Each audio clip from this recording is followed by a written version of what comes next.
to shorten the distance between cause and effect, requires that clear intention with that elevated emotion, coherent brain and coherent heart. Tune into that energy and feel it with your brain and your heart. I mean, we have plenty of ways to do that. Examine your personality and examine your personal reality. Change your personality, change your personal reality. Don't make it be about abundance. Make it about becoming abundant by overcoming the person who's not abundant.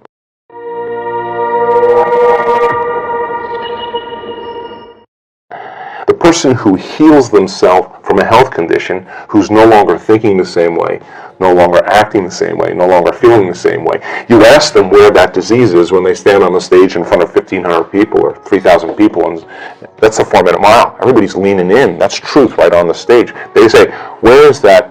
Where's the disease? Oh, it lives in the old person. Wow, I'm somebody else. That's not even a story. That's not even who I am any longer. So, lo and behold, when we do our research, and people do this, in 7 days of going all in, at the end of 7 days, their body looks like, genetically, with all the metabolites, that they're literally in a different environment. You know, here's the weird part. They're in a ballroom. Right. There's not a lot happening in a ballroom. Right. What's happening in a ballroom? I've been to thousands of ballrooms. Yeah. But the environment somehow looks like they're living in a very prosperous, very healthy, very loving, nurturing, very whole environment. Why? Because they were signaling genes ahead of the environment. And if the environment signals the gene, okay, that's epigenetics. The end product of the experience in the environment is an emotion. If you feel the emotion before the experience, you're signaling a gene ahead of the environment. And genes make proteins. And proteins are responsible for the structure and the function of your body. Jack, by the way, I like that. The expression of proteins is the expression of life. So you actually become abundant. You actually become that person. And people who are truly abundant have no problem with losing things. Every thought has a frequency. Every thought produces a chemical. So if you keep obsessing about your lack of finances, your lack of time, your lack of energy, and those thoughts. I don't have this. I don't need this. What are the chemicals you're feeding your body? You're taking thought. It's producing a frequency, and that frequency, in the form of chemistry, is storing that thought emotionally right in your second center. You feel guilty, you feel unhappy. The moment you feel unhappy, then you generate more thoughts equal to that feeling, which makes more chemicals, and you keep taking energy from the brain and storing it in the body. If you react to people in your life, and you feel anger, frustration, whether it's traffic, the news, whatever it is, parents, whatever, you're drawing from this field, this electromagnetic field, you're tapping that resource, and you're making chemistry out of it, and the field shrinks. So now, by doing that and living in survival, the body no longer is a magnet. And you have one of two choices. You can let that brain run on programs and hardwired patterns, and the arousal will drive your brain further out of balance, or you'll practice the formula. And as you lower the volume to that emotion, you're going to take your attention off that person or problem. Guess what? Here comes energy back to you. You're taking your power back. And now you're building your field that way. And when that happens, energy starts to move up into the heart. Once it mixes to the heart, it's going to the brain. So we start seeing people, their hearts naturally open up. And all the things they thought they wanted when they came to the event, they no longer want, because they feel like they have it. They don't need it anymore. Of course, they feel like they got the feeling before the experience, so that they feel so whole that they no longer want. And they're not looking for their future anymore. You only look for it when you feel lack. When your body is conditioned emotionally into the future, why would you look for it when it feels like it's already happened? Now, this is where it gets weird, because now things start coming to you, and you're no longer in need. And when it comes to you, go, oh, here. Take it, I don't want it. I just wanted to know that I could create it. And people create a lot of wealth in our events. Yeah. And the first thing a lot of people do is they say, I'm buying a cruise for you. I'm buying you your car. Oh, Mom, I'm getting you that house. Why do they do that? Because they're so excited.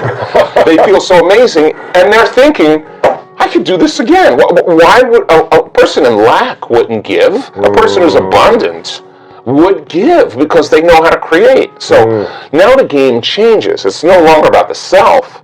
You're doing it because that you know that you can create it. So then maintaining that state, when you're in love, yes, when you're in love, in your body, you are in love. No, you're not looking for it. You're not looking for it. You're being lack. You're in love. There's nothing to do. You're in love. You're the magnet. You are it. And so you are love. So the events that come into your life would not only be just a reflection of a relationship with someone that you wanted to be intimate with. You would have meaningful, loving relationships that would enhance that feeling. And when it didn't, you would say, "Ooh, you know what? I don't know. I don't know if this is right for me." You would trust that because you worked really hard to nurture this, to protect it, to grow it, to trust it again, to open up. Right? It takes a lot to do this. But we see men in our work. I was on them this week.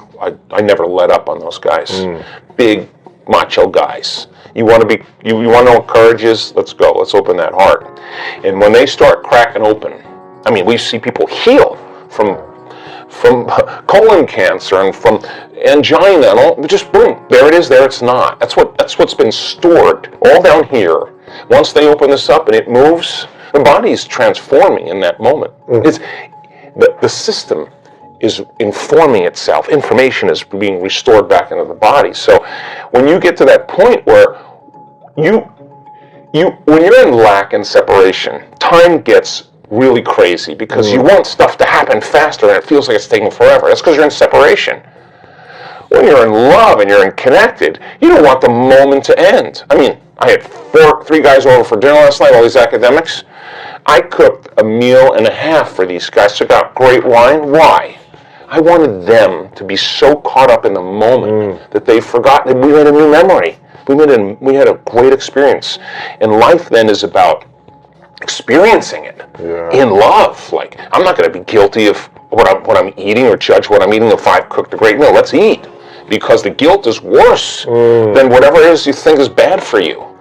So then, when you're feeling those elevated emotions, and you're locked in love, then you see life through the lens of love, and there's compassion. Like, you could look at your greatest adversary, the person that threw you under the bus, and you've overcome yourself, and you've done the work. They're stolen from you, they're trying to talk bad about you behind your back. Trashing on you, all that stuff. You'll look at them, and you'll see a part of yourself that you used to be that you no longer are, and you have nothing but understanding and compassion. Wow, I feel for that person. They're hurting. They're struggling. I used to be like that, but you're no longer that. When you're that, then they push your buttons. When you're not, you reacted to that because you're equal. But when you've overcome it, why would you do that? You would see them as somebody struggling, just like you see a child who's throwing a tantrum, just like others. Shortening the refractory period of your emotional reactions is that kind of intelligence where we're keeping ourselves out of the past. Justified, valid or not, the only person that's affecting is you. And then you have to ask yourself, is it loving to me? Well, if you can't control that emotional reaction, then you're a junkie. And you're on a bad trip. And you're overdosing. But if you know that you're overdosing, you got to get beyond your rational mind, because you'll say, why are you this way? Oh, because they should. All right. By you doing that, is it making more of those chemicals? Yeah. Why were you doing that? To make you feel more like it's justified. So then, I excuse myself many times in one day. Because I'm in a reaction mode, let me step aside. I'll be like, are you kidding me? What did they do? And then I'll be like, we're not going to make a decision in this state. So give me a minute. Oh, wow. I go, take a few breaths, get out of that state, remember my future, where I'm going. It's so much more important than the present moment. I just got to condition my body into that future. And now it takes sometimes a Herculean effort, I have to tell you. You can ask my staff. I'll be in there 15, 20, 30 minutes. Sometimes I'll say it took me an hour. But to get back to a peaceful state. In the expanse of all eternity, if I don't overcome that emotion, then I'm in my past, and that's karma, because that emotion's going to drive my behaviors and thoughts, and I'm going to be predictable. My past is going to my future's going to look a lot like my past. So if I'm soulfully on the journey, then what matters the most is being able to learn the skill of self-regulation.